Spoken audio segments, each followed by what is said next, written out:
1.5 ইঞ্চি বেল্টের জন্য বাদ দিয়ে আপনি লম্বা 24 ইঞ্চি দিলেন, বেল্ট এক্সট্রা থাকবে তো 24 ইঞ্চি কত থাকবে, তাহলে আপনার কোনো প্যান্ট 32 ইঞ্চি কমর মনে করো, ঠিক আছে। তো 32 ইঞ্চি প্যান্টের জন্য এখানে 32 চারাটা 32 সেলের জন্য একটু লিখে দেখুন। আচ্ছা, এটার হাই কত হবে? মিনিমাম 26-27 হবে, তাহলে 9 দিয়ে একটা দাগ দিতে পারেন, একটা হাইয়ের মাত্রা দিলেন। চুলটা কত নেবেন? মিনিমাম 24-26। তাহলে আপনার এক কাজ করতে পারেন, আপনি এই যে কোমরের যে লুজটা আছে এই লুজের হিসেবেই আপনি দাগ দিয়ে এখানে 1.5 ইঞ্চি এক্সট্রা নিয়ে নিলেন রাউন্ডের জন্য, প্যান্টটা ছিঁড়বে না, বেশি অংশ দিলে নিচ্ছে। কত দেবেন একটা আন্দাজ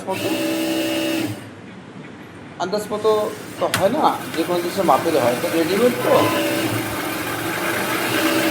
তো আমার নিচে সব দিয়ে দেবেন।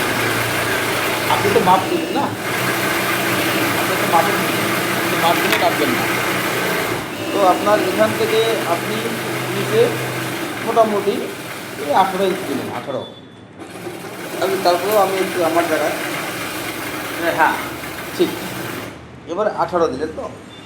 তো আপনাকে এখান থেকে সেন্টার পছন্দ করতে হবে, 9, 18, 9 ডাক দিন, এখান থেকে আপনার স্পেল দেখা দেবে, মানে কাজটা একটা।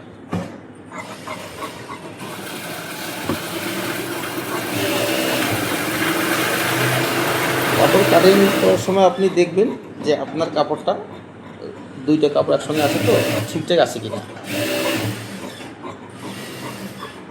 চেক করে নেওয়া কাটিংটা ভালো।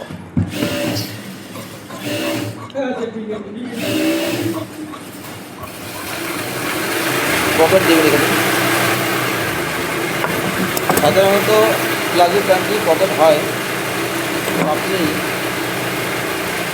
একদম সিম্পল শর্টকাট পকেট দিবেন। আচ্ছা, এখানে আপনি ভালো করে ফলো করবেন এই জায়গাটায় আমি আমার সামনা পার্ট হয়ে গেল, এখন আমার ব্যাক পার্ট নিতে হবে। এখন যদি আপনার ব্যাক পার্ট এই দুইটা ব্যাক পার্ট একসঙ্গে করতে হয়, তাহলে আপনি কী করবেন?